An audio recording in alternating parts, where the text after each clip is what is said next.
ನಮಸ್ತೆ ನನ್ನ ಪ್ರಿಯ ವೀಕ್ಷಕರೇ, ನಮ್ಮ ಲಕ್ಷ ಚಾನಲ್ಗೆ ಸ್ವಾಗತ. ವೀಕ್ಷಕರೇ, ಇವತ್ತು ನಾವು ಹುಣ್ಣಿಮೆ ಮುಗಿದಿದೆ, ಆದರೂ ಆ ಹುಣ್ಣಿಮೆ ಎಫೆಕ್ಟ್ ಇವತ್ತೆಲ್ಲ ಇರುತ್ತೆ. ಹಾಗಾಗಿ ಇವತ್ತಿರೋಕ್ಕಿಂತ ನಾಳೆ ಇನ್ನೂ ಅದ್ಭುತವಾದಂಥ ಒಂದು ಮಹಾಲಕ್ಷ್ಮಿಗೆ ಸಂಬಂಧಪಟ್ಟಂಥದ್ದು ಅಥವಾ ನಿಮ್ಮ ಇಷ್ಟಾರ್ಥಗಳನ್ನ ಈಡೇರಿಸ್ಕೊಳ್ಳೋ ಅಂಥದ್ದು, ನಿಮ್ಮ ಯಾವ ಕೆಲಸ ಬೇಕೋ ಆ ಕೆಲಸಗಳನ್ನ ಮಾಡಿಸ್ಕೊಳ್ಳೋ ಅಂಥ ಒಂದು ವಿದ್ಯೆ. ಆ ವಿದ್ಯೆ ಬಂದು ನಿಮಗೆ ಯಕ್ಷಿಣಿ ವಿದ್ಯೆ. ಈ ಯಕ್ಷಿಣಿಗಳು ಸಾಕಷ್ಟು ಇದ್ದಾವೆ. ಆ ಯಕ್ಷಿಣಿಗಳಲ್ಲಿ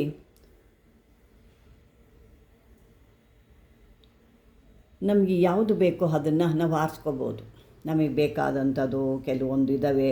ಮಾಲಿನಿ ಯಕ್ಷಿಣಿ ಇದ್ದಾಳೆ, ಕಪಾಲಿನಿ ಯಕ್ಷಿಣಿ ಇದ್ದಾಳೆ, ಸಾಕಷ್ಟು ರತಿಪ್ರಿಯ ಯಕ್ಷಿಣಿ ಇದ್ದಾಳೆ, ಕರ್ಣಪಿಶಾಚಿನಿ ಇದ್ದಾಳೆ,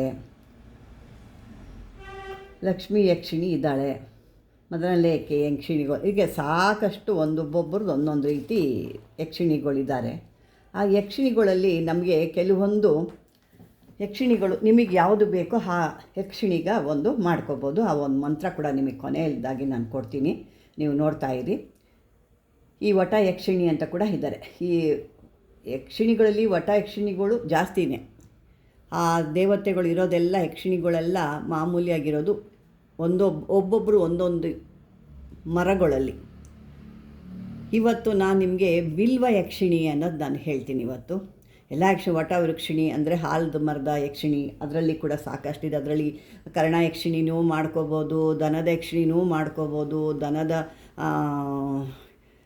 ಕರ್ಣ ಪಿಶಾಚಿ ಕೂಡ ಮಾಡ್ಕೋಬೋದು. ಸಾಕಷ್ಟು ಇರ್ತವೆ ಎಲ್ಲ ಥರದ್ದು. ನಾನು ಕೆಲವೊಂದು ವೀಡಿಯೋದಲ್ಲಿ ನಿಮ್ಗೆ ಹೇಳಿದ್ದೀನಿ, ಯಾವುದೇ ರೀತಿ ಮರಗಳನ್ನ ಹಾಳು ಮಾಡಬೇಡಿ. ಅಂದರೆ ನಿಮ್ಮ ಪೂಜೆಗೆ ಬೇಕೋ ಥರ. ಅಂದರೆ ಕೆಲವ್ರು ಹೇಳ್ತಾರೆ ಹಾಲದ ಮರ ಹಾಕಬಾರ್ದು, ಹರಳಿ ಮರ ಮನೆಗೆ ಹಾಕೋಬಾರ್ದು ಅಂತ. ಹೌದು, ಅಂದರೆ ಅದನ್ನು ನಿಮ್ಮ ಟೆರೆಸ್ ಮೇಲೆ ಜಾಗ ಇದ್ದರೆ ಹಾಕ್ಕೊಳ್ಳಿ. ಅಂದರೆ ಜಾಸ್ತಿ ಮರ ಆಗೋಕ್ಕೆ ಬಿಡಬಾರ್ದು. ಅದನ್ನು ನಿಮ್ಮ ಪೂಜೆಗೆ, ನಿಮ್ಮ ಒಂದು ಈ ರೀತಿ ಒಂದು ಏಕಾಂತವಾಗಿ ಪೂಜೆ ಮಾಡೋಕ್ಕೆ ನಿಮ್ಗೆ ಹೆಂಗೆ ಬೇಕೋ ಹಂಗೆ ಇಷ್ಟ ಬಂದಾಗ ಪೂಜೆ ಮಾಡ್ಬೋದು. ಏಕೆಂದರೆ ಆ ಥರ ಇಲ್ಲ ಅಂದಾಗ ನೀವೆಲ್ಲೋ ಹೋಗಿ ಯಾರ್ದೋ ಮನೆ ಹತ್ರನೋ ಅಥವಾ ಯಾವುದೋ ಒಂದು ರೋಡಲ್ಲೋ ಯಾವುದೋ ಒಂದು ಹೊಲದಲ್ಲೋ ಮಾಡಲಿಕ್ಕಾಗಲ್ಲ. ಹೆಣ್ಮಕ್ಳು ಎಕ್ಸ್ಪೆಷಲಿ ಇದೇನಪ್ಪ ಅಂದರೆ ಹೆಣ್ಣುಮಕ್ಕಳು ಮಾಡಿದಾಗ ಭಾಳ ಅದ್ಭುತವಾಗಿ ಕೆಲಸ ಮಾಡುತ್ತೆ. ಈ ಯಕ್ಷಿಣಿ ದೇವತೆಗಳಲ್ಲಿ ಯಾವುದೇ ತೊಂದರೆ ಇಲ್ಲದೆ ಹೆಣ್ಣು ಮಕ್ಕಳಿಗೇನೂ ತೊಂದರೆ ಕೊಡದೆ ಮಾಡೋದು ಅಂದರೆ ಈ ಯಕ್ಷಿಣಿಗಳು ಹೆಣ್ಣು ಮಕ್ಕಳಿಗೆ ಬೇಗ ಹೊಲಿಯುತ್ತೆ. ಮತ್ತು ಅದರಿಂದ ಅವ್ರಿಗೆ ತೊಂದರೆ ಕೂಡ ಆಗಲ್ಲ. ಯಾಕೆಂದರೆ ಅವಳು ಒಂದು ಹೆಣ್ಣಾಗಿ ಇವಳು ಒಂದು ಹೆಣ್ಣಾಗಿರೋದ್ರಿಂದ ಯಾವುದೇ ರೀತಿ ತೊಂದರೆ ಬರೋದಿಲ್ಲ. ಭಯ ಇದ್ದರೆ ಬೇರೆಯವ್ರಿಗೂ ತೊಂದರೆ ಆಗಲ್ಲ. ಅದು ಕೆಲವರು ನಾನು ಹಾಂಗೆ ಮಾಡಬೇಕು, ಹಿಂಗೆ ಮಾಡಬೇಕು, ಅಲ್ಲಿ ಬರ್ತಾ ಇರೋರು ಹೇಳ್ಬಿಡ್ಬೇಕು, ಇಲ್ಲಿ ನಾನು ಮುಂದೆ ಕೂತ್ಕೊಂಡ ತಕ್ಷಣ ಇಂಥವನೇ ಅಂತ ಆ ಥರ ಒಂದು ಕೆಲವ್ರದ್ದು ಒಂದು ಇಮ್ಯಾಜಿನೇಷನ್ ಇರುತ್ತೆ. ಆ ಥರ ಮಾಡಿದಾಗ ಅದಕ್ಕೆ ತಕ್ಕನಾಗಿ ಶಕ್ತಿ ಅವ್ರು ಕೊಡಬೇಕು. ಆವಾಗ ಅದು ಕೂಡ ಆ ಶಕ್ತಿ ಕೊಟ್ಟ ತಕ್ಷಣ ಅದು ಕೂಡ ಅವರಲ್ಲಿ ಲೀನ ಆಗಿಬಿಡುತ್ತೆ. ಅಂದರೆ ಅವ್ರ ದೇಹದಲ್ಲಿ ಸೇರಿಕೊಳ್ಳುತ್ತೆ. ಆದರೆ ಈ ಹೆಣ್ಣು ಮಕ್ಕಳಿಗಾದರೆ ಅದು ಹೆಣ್ಣಾಗಿರೋದ್ರಿಂದ ಇದರಲ್ಲಿ ನೀವು ಯಾವುದೇ ರೀತಿ ಮಾಡಿದ್ರೂ ಇದು ಹೆಣ್ಣು ಮಕ್ಕಳಿಗೆ ಯಾವುದೇ ರೀತಿ ತೊಂದರೆ ಮಾಡಲ್ಲ. ಇದನ್ನು ಜಾಸ್ತಿ ಏಕೆಂದರೆ ಕೆಲವರು ಇದನ್ನು ಪುರುಷರೇ ಮಾಡಬೇಕು ಅಂತ ಬೇರೆಯವರು ಹೆಣ್ಮಕ್ಳು ಮಾಡಬಾರ್ದು ಅನ್ನೋ ತಿಳುವಳಿಕೆ ಏನಾದರೂ ತಪ್ಪು. ಅದು ಇದನ್ನು ಹೆಣ್ಣುಮಕ್ಳು ನೀವು ಎಷ್ಟು ಮಾಡ್ತಿರೋ ಅಷ್ಟು ಅಭಿವೃದ್ಧಿ ನಿಮಗಾಗುತ್ತೆ. ಸಾಕಷ್ಟು ಇದನ್ನು ಸಿದ್ಧಿ ಮಾಡ್ಕೊಂಡಿರೋ ಎಷ್ಟೋ ಜನ ನಾನೇ ಕೊಟ್ಟಿರೋ ಅಂಥದ್ದು ಹೆಣ್ಣು ಮಕ್ಕಳು ಇದ್ದಾರೆ, ಅವರು ಸಿದ್ಧಿ ಮಾಡ್ಕೊಂಡಿರೋರು ಇದ್ದಾರೆ. ಅದೇ ರೀತಿ ಇಂಥ ಒಂದು ಇದಕ್ಕೆ ಇವತ್ತು ನಾನು ನೋಡ್ತಿರೋ ಅಂಥದ್ದು ಬಿಲ್ವ ಯಕ್ಷಿಣಿ. ಈ ಬಿಲ್ವ ಯಕ್ಷಿಣಿ ಅನ್ನೋಳು ಈ ಒಂದು 12 ಗಂಟೆ ರಾತ್ರಿಲಿ ಮಾಡೋ ಅಂಥದ್ದು. ಅದು ಏನು ಜಾಸ್ತಿ ಖರ್ಚು ವೆಚ್ಚ ಇಲ್ಲ. ಆ ಒಂದು ನಾನು ಅದಕ್ಕೆ ಹೇಳಿದ್ದು, ಪಾಟ್ಗಳಲ್ಲಿ ಹಾಕ್ಕೊಂಡಾಗ ನಿಮ್ಮ ಇಷ್ಟ ಬಂದಾಗ ಅದನ್ನು ಮಾಡ್ಬೋದು ಅಂತ ಅಂದ್ಬಿಟ್ಟು ಅಲ್ಲಿ ಹೋಗಿ ಒಂದು ಸ್ವಲ್ಪ ಎಲ್ಲ ಕ್ಲೀನ್ ಮಾಡಿಬಿಟ್ಟೆಲ್ಲ ಒರೆಸಿ ಕ್ಲೀನ್ ಮಾಡಿ ನೀವೊಂದು ರಂಗೋಲಿ ಎಲ್ಲ ಹಾಕಿಬಿಟ್ಟು ಅರಿಶಿನ ಕುಂಕುಮ ಇಕ್ಕಿ ಅದಕ್ಕೆ ಒಂದು ಹೂವು ಹಾಕಿ ಊದುಬತ್ತಿ ಹಚ್ಚಿ ನೀವು ಹೇಳ್ಬಿಟ್ಟು ಬರಬೇಕು, ನಾನು 12 ಗಂಟೆಗೆ ಬರ್ತಾಯಿದ್ದೀನಿ ತಾಯಿ, ನನಗೆ ನೀನು ಆ ಒಂದು ದರ್ಶನ ಕೊಟ್ಟು ನನ್ನ ಕಷ್ಟಗಳನ್ನ ಕಾಪಾಡಿ ನನ್ನ ಮನೆಯನ್ನು ಅಭಿವೃದ್ಧಿ ಮಾಡು, ನನ್ನ ಧನಧಾನ್ಯ ಅಭಿವೃದ್ಧಿ ಮಾಡು ಅಂತ ಕೇಳಿಕೊಂಡು ನೀವು ಹೆಣ್ಣು ಮಕ್ಕಳಿಗೆ ನಾನು ಹೇಳ್ತಾ ಇದ್ದೀನಿ. ಪುರುಷರು ಕೂಡ ಮಾಡ್ಬೋದು, ಇದರೊಳಗೇನು ತೊಂದರೆ ಇಲ್ಲ. ಹೆಣ್ಣು ಮಕ್ಕಳು ಕೂಡ ಇದನ್ನು ಪುರುಷರು ಸ್ತ್ರೀಯರು ಯಾರೇ ಮಾಡ್ಬೋದು. ಇದು ಯಾವುದೇ ರೀತಿ ಇಲ್ಲ. ಅಂದರೆ ಕೆಲವ್ರಿಗೆ ಮನಸ್ಸಲ್ಲಿ ಇರುತ್ತೆ, ಏನೋ ಕೆಲವ್ರು ನಂಗೆ ಸಾಕಷ್ಟು ಜನ ಕೇಳ್ತಾರೆ, ಇದು ನಾವು ಪುರುಷರು ಮಾಡ್ಕೊಂಡಾಗ ಏನೋ ತೊಂದರೆ ಆಗುತ್ತಂತೆ ನಮ್ಮ ಜೀವನಕ್ಕೆ ಅಥವಾ ಸಂಸಾರಕ್ಕೆ ಎಲ್ಲ ತಡೆ ಆಗುತ್ತಂತೆ ಅಂತೆಲ್ಲ ಕೇಳ್ತಾರೆ. ಅದು ನೀವು ಮಾಡೋದ್ರ ಮೇಲೆ ಅದು ಡಿಫೆಂಡ್ ಆಗುತ್ತೆ ಅಷ್ಟೇ. ನೀವು ಹೆಂಗೆ ಸಾಫ್ಟಾಗಿ ಮಾಡಿದ್ರೆ ಸಾಫ್ಟಾಗಿರ್ತಾಳೆ, ನೀವು ಭಾಳ ಇದಾಗಿ ಬರಬೇಕು ಅನ್ನೋದಿದ್ರೆ ಆ ರೀತಿ ತೊಂದರೆಗಳು ಕೂಡ ಆಗುತ್ತೆ. ಹಾಗಾಗಿ ಇದನ್ನು ನಾನು ಇಬ್ಬರು ಕೂಡ ಮಾಡ್ಕೋಬೋದು, ಸ್ತ್ರೀ ಪುರುಷರು ಕೂಡ ಮಾಡ್ಕೋಬೋದು ಅಂತ ಹೇಳ್ತಾ ಇದ್ದೀನಿ. ಇದಕ್ಕೆ ನೀವು ಬಿಳಿ ಬಟ್ಟೆ ಧಾರಣೆ ಮಾಡಿಕೊಂಡ್ರೆ ಭಾಳ ಒಳ್ಳೆಯದು. ಅಂದರೆ ಪೂರ್ತಿ ಹಾಗೆ ಬಿಳಿ ಬಟ್ಟೆ ಅಲ್ಲ, ಅದರಲ್ಲಿ ಏನೋ ಸಣ್ಣ ಪುಟ್ಟ ಅಂದರೆ ಕಪ್ಪು ಹೂವು ಬಿಟ್ಟು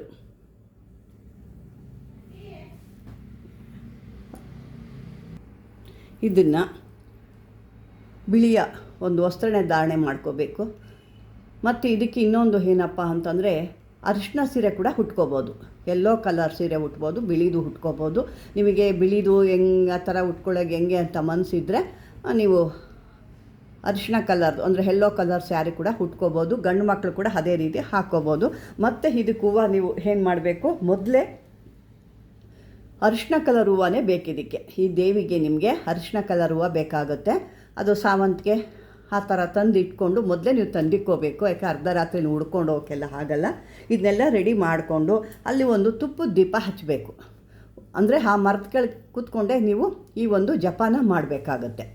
ಆ ಮರದ ಕೆಳಗೆ ಕೂತು ನೀವು ಕೂಡ ಆ ಒಂದು ಆಸನ ಹಾಕ್ಕೊಂಡು ಅದರ ಮೇಲೆ ಅಲ್ಲಿ ಒಂದು ರಂಗೋಲಿ ಎಲ್ಲ ಮೊದಲೇ ಹೇಳಿದ್ನಲ್ಲ ಆ ಥರ ಹಾಕಿ ಎಲೆ ಅಡಿಕೆ ಒಂದೆರಡು ಬಾಳೆಹಣ್ಣು, ಅದು ನಿಮಗಾದಂಥ ಒಂದು ಸ್ವೀಟು ಅಥವಾ ಏನು ನಮ್ಗೆ ಅಷ್ಟೊತ್ತಲ್ಲಿ ಮಾಡೋಕ್ಕಾಗಲ್ಲ ಅಂದರೆ ಹಾಲಿಗೊಂದು ಸ್ವಲ್ಪ ಹಾಲು, ತುಪ್ಪ, ಜೇನುತುಪ್ಪ ಎಲ್ಲ ಹಾಕಿ ನೈವೇದ್ಯ ಅಂತ ಕೊಡ್ಬೋದು. ಕೊಟ್ಟು ಉದ್ಬತ್ತಿ ಹಚ್ಚಿ ನೀವು ಈ ಮಂತ್ರನ ಒಂದು ಚೀಟಿ ತೊಗೋಬೇಕು. ಈ ಚೀಟಿಲಿ ಕೂಡ ಒಂದು ಈ ಮಂತ್ರ ನಾನು ಹೇಳ್ತೀನಿ, ಆ ಮಂತ್ರನ ಬರೆದು ಆ ಮರಕ್ಕೆ ಕಟ್ಟಬೇಕು. ಮತ್ತು ನೀವು ಕೂಡ ಕೂತ್ಕೊಂಡು 108 ಬಾರಿ ಈ ಮಂತ್ರನ ನೀವು ಹೇಳಬೇಕು. ಇದೇ ರೀತಿ ನೀವು 90 ದಿವಸ ಮಾಡಿದ್ರೆ ಆ ಮಹಾತಾಯಿ ಅಷ್ಟರ ಒಳಗಡೆ ಕೂಡ ನಿಮ್ಮ ಒಂದು ಭಕ್ತಿ ಅಥವಾ ನೀವು ಮಾಡ್ತಾ ಇರೋ ಒಂದು ಶ್ರದ್ಧಾ ಭಕ್ತಿಗೆ ಅವಳಿಗೆ ಭಾಳ ಇಷ್ಟ ಆಯಿತು, ಅಷ್ಟರೊಳಗೆ ಕೂಡ ನಿಮಗೆ ದರ್ಶನ ಯಾವುದೋ ರೂಪದಲ್ಲಿ ಕೊಟ್ಟು ನಿಮಗೆ ಬೇಕಾದಂಥ ವರ ಕೂಡ ಕೊಡ್ಬೋದು. ಅದು ನಿಮ್ಮ ಒಂದು ಪೂಜೆ ಮೇಲೆ ಡಿಪೆಂಡ್ ಆಗುತ್ತೆ. ಯಾಕೆಂದರೆ ಕೆಲವೊಂದು ಮನೆಯಲ್ಲಿ ಕೆಲವೊಂದು ಭಾಳ ತೊಂದರೆಗಳಿರ್ತವೆ. ಅವ್ರಿಗೆ ಆ ಕಡೆ ಮನೆ ಕಡೆ ಒಂದು ಅರ್ಧ, ಈ ಕಡೆ ಅರ್ಧ, ಮತ್ತು ಇನ್ನೊಂದು ಅಷ್ಟರಾತ್ರಿಲಿ ಎದ್ದೋಗಿ ಪೂಜೆ ಮಾಡಿದ್ರೆ ಯಾರೇನು ಅಂದ್ಕೊಳ್ತಾರೋ ಅನ್ನೋದೆಲ್ಲ ಇರುತ್ತೆ. ಅದಕ್ಕೆ ಸ್ವತಂತ್ರವಾಗಿ ನಿಮ್ಮ ಮನೆಯಲ್ಲೇ ಬೆಳೆದು ನೀವೇ ಪೂಜೆ ಮಾಡಿದಾಗ ಯಾರದೇ ಆದ್ರೆ ಅಂತಕ ನಿಮ್ಮ ಮನಸ್ಸಿಗಿರಲ್ಲ, ಅವ್ರು ನೋಡ್ತಾರೆ ಇವ್ರು ನೋಡ್ತಾರೆ ಅನ್ನೋದೆಲ್ಲ ಯಾರು ಇರೋದಿಲ್ಲ. ಆ ರೀತಿ ನಿಮ್ಮ ಒಂದು ವ್ಯವಸ್ಥೆ ಮಾಡ್ಕೋಬೇಕು. ನಿಮ್ಮ ಕಷ್ಟ ನಾವು ಪರಿಹಾರ ಮಾಡ್ಕೋಬೇಕು. ನಮ್ಮ ಕಷ್ಟ ನಾವು ಮಾಡಿದಾಗ ಬೇರೆಯವರ ಮಾತಿಗೆ ನಮ್ಮ ಗಮನನೂ ಕೊಡಬಾರ್ದು, ಮತ್ತು ಅದಕ್ಕೆ ಆ ಥರ ಅವಕಾಶ ಕೂಡ ನಾವು ಕೊಡಬಾರ್ದು. ಅದನ್ನೇ ಯಾರು ನೋಡ್ದಂಗೆ ಗುಪ್ತವಾಗೇ ಮಾಡೋದಿರುತ್ತೆ. ಈಗ ನಾವು ಬನ್ನಿ ಇವಾಗ ಈ ಮಂತ್ರ ನಾವು ನೋಡ್ಕೊಳ್ಳೋಣ ಯಾವುದು ಏನು ಅಂತ ಅಂದ್ಬಿಟ್ಟು. ಓಂ ಹ್ರೀಂ ಕಲ್ಯಾಣಿಯೇ ನಮಃ. ಅಂದರೆ ಇದನ್ನು ನಾನಿಲ್ಲಿ ಓಂ ಹ್ರೀಂ ಕಲ್ಯಾಣಿಯೇ ನಮಃ ಅಂತ ಕೊಟ್ಟಿದ್ದೀನಿ. ನೀವು ಇಲ್ಲಿ ಬೇಕಾದರೆ ನಿಮಗೆ ಯಾವ ಒಂದು ಯಕ್ಷಿಣಿ ಬೇಕೋ ಆ ಯಕ್ಷಿಣಿ ಹೆಸರನ್ನ ತಗೋಬೋದು. ಇಲ್ಲಿ ನಾನು ಕಲ್ಯಾಣಿ ಅಂತಂದರೆ ಎಲ್ಲ ಒಳ್ಳೆಯದಾಗಲಿ, ಕಲ್ಯಾಣವಾಗಲಿ, ಎಲ್ಲ ರೀತಿ ಒಳ್ಳೆ ರೀತಿ ನಡೀಲಿ ಅನ್ನೋದಕ್ಕೆ ನಾನು ಕಲ್ಯಾಣಿಯೇ ನಮಃ ಅಂತ ಕೊಟ್ಟಿದ್ದೀನಿ. ನೀವು ಬೇಕಾದರೆ ಯಾವುದು ಯಕ್ಷಿಣಿ ತೊಗೊಳ್ತೀರೋ ಆ ಯಕ್ಷಿಣಿನ, ಮದನೆ ಯಕ್ಷಿಣಿ ಇದ್ದಾಳೆ, ಕಮಲಧಾರಿಣಿ ಯಕ್ಷಿ ಇದ್ದಾಳೆ, ಆಮೇಲೆ ಬೇರೆ ಬೇರೆ ರೀತಿ ಇದ್ದಾರೆ, ಅದಕ್ಕೆ ಬೇರೆ ನೀವು ತಗೋಬೋದು. ಇಂಥದ್ದೇ ಅಂತ ಏನಿಲ್ಲ. ಮಹಾನಟಿ ಇದ್ದಾಳೆ,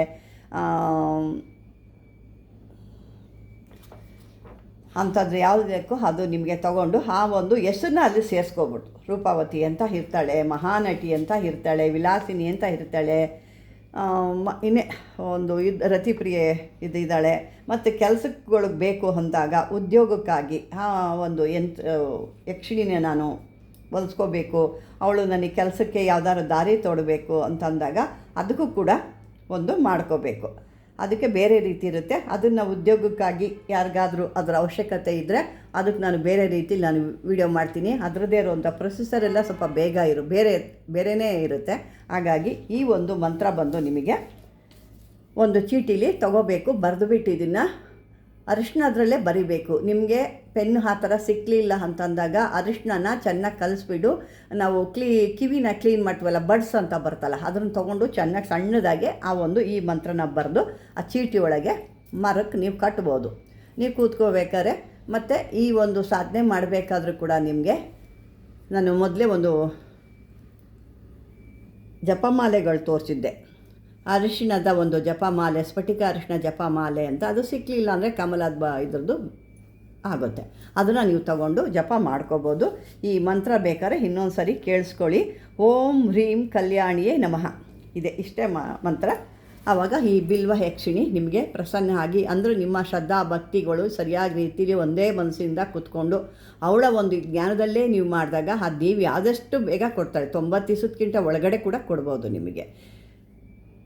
ಇದನ್ನು ಯಾಕೆ ನಾನು ಕೊಡ್ತಾಯಿದ್ದೀನಿ, ಕೆಲವರು ಸಾಕಷ್ಟು ಜನ ನಮಗೆ ಕೇಳ್ತಾಯಿದ್ರು, ಎಲ್ಲ ಆ ಥರದೇ ನೀವು ತಂತ್ರ ಮಂತ್ರಗಳಿಗೆ ಕೊಡ್ತೀರಾ, ಅದರೆಲ್ಲ ಪುರುಷರು ಮಾಡೋಕ್ಕಾಗುತ್ತೆ, ನಮ್ಮ ಕೈಲಿ ಮಾಡಲಿಕ್ಕಾಗುತ್ತಾ, ನಾವು ಹೆಣ್ಣುಮಕ್ಕಳು ಮನೆಯಲ್ಲಿ ನಮ್ಮ ಕಷ್ಟಗಳನ್ನ ಪರಿಹಾರ ಮಾಡ್ಕೊಳ್ಳೋದಕ್ಕೆ, ನಮ್ಮ ಸಂಸಾರಗಳನ್ನ ಸರಿ ಮಾಡ್ಕೊ, ಅಥವಾ ನಮ್ಗೆ ಹಣಕಾಸಿಗಾಗಿ ಹೊರಗಡೆ ಹೋಗಿ ನಮ್ಮ ಕೈಲಿ ದುಡಿಯೋಕ್ಕಾಗಲ್ಲ, ಅಥವಾ ದುಡಿದ್ರೂ ನಮ್ಮ ಕೈಲಿ ಹಣ ನಿಲ್ತಿಲ್ಲ, ಹಂಗಾಗಿ ನಮಗೂ ಯಾವ್ದಾದ್ರು ಒಂದು ಒಳ್ಳೆ ರೀತಿಯಲ್ಲಿ ಮಂತ್ರತಂತ್ರಗಳನ್ನ ಕೊಡಿ, ಯಾವ್ದಾದ್ರು ಒಂದು ಸಾಧನೆ ಮಾಡ್ಕೊಳ್ಳೋದು ಅಂತ ಹೇಳಿದ್ರಿ. ಹಾಗಾಗಿ ಈ ಒಂದು ಸಾಧನೆನ ನಾವು ಸ್ತ್ರೀ ಪುರುಷರು ಇಬ್ಬರು ಕೂಡ ಮಾಡ್ಕೊಳ್ಳೋ ಅಂಥದ್ದು. ಹಾಗಾಗಿ ಈ ಒಂದು ಬಿಲ್ವ ಯಕ್ಷಿಣಿನ ನೀವು ಮಾಡ್ಕೊಳ್ಳಿ ಅಂತ ಹೇಳ್ತಾ, ವೀಕ್ಷಕರೇ, ಈ ಒಂದು ವಿಡಿಯೋ ನಿಮ್ಗೆ ಇಷ್ಟ ಆದರೆ ಲೈಕ್ ಮಾಡಿ, ಶೇರ್ ಮಾಡಿ. ಮಾಮೂಲಿ ಹಾಗೆ ಇದು ಶೇರು ಎಷ್ಟೋ ಜನಕ್ಕೆ ಮಾಡಿದಾಗ ನಿಮಗೂ ಅವ್ರ ಕಷ್ಟ ಪರಿಹಾರ ಆದಾಗ ನಿಮಗೆ ಅದೇ ಪುಣ್ಯ ನಿಮಗೂ ಕೂಡ ಸಿಗುತ್ತೆ, ಇದೇ ಹೇಳ್ತೀನಿ. ಮತ್ತು ಯಾರು ಹೊಸ್ದಾಗಿ ನನ್ನ ವಿಡಿಯೋ ನೋಡ್ತಾ ಇದ್ದೀರೋ ಅವರು ಸಬ್ಸ್ಕ್ರೈಬರ್ ಮಾಡ್ಕೊಳ್ಳಿ. ಆ ಸಬ್ಸ್ಕ್ರೈಬರ್ ಮಾಡ್ಕೊಂಡಿಲ್ಲ ಅಂದರೆ ನನ್ನ ಯಾವ ವಿಡಿಯೋ ಕೂಡ ನಿಮ್ಗೆ ಸಿಕ್ಕಿಲ್ಲ, ಕೇಳ್ತಾ ಇರ್ತೀರ ಅದು ಸಿಕ್ಕಲಿಲ್ಲ, ಇದು ಸಿಕ್ಕಲಿಲ್ಲ, ನಮಗೆ ನೀವೇ ಇನ್ನೊಂದು ಸರಿ ಹಾಕಿ ಅಂತ. ನನಗೆ ಅಷ್ಟೊಂದು ಸಮಯ ಇಲ್ದಿರೋದ್ರಿಂದ ನೀವು ಸಬ್ಸ್ಕ್ರೈಬರ್ ಆದಾಗ ನನ್ನ ಒಂದು ಪ್ಲೇ ಲಿಸ್ಟ್ಗೆ ಹೋದರೆ ಎಲ್ಲ ಕಂಟಿನ್ಯೂಸ್ ಆಗಿ ಬರುತ್ತೆ. ಈ ಲಕ್ಷಾ ಚಾನಲು ಅಂತ ನೀವು ಹೊಡೆದ ತಕ್ಷಣ ಪೂರ್ತಿ ಬರುತ್ತೆ ಅಂತ ಹೇಳ್ತಾ, ವೀಕ್ಷಕರೇ, ಇದುವರೆಗೂ ನನ್ನ ಒಂದು ವಿಡಿಯೋ ನೋಡಿ ಧನ್ಯವಾದಗಳು.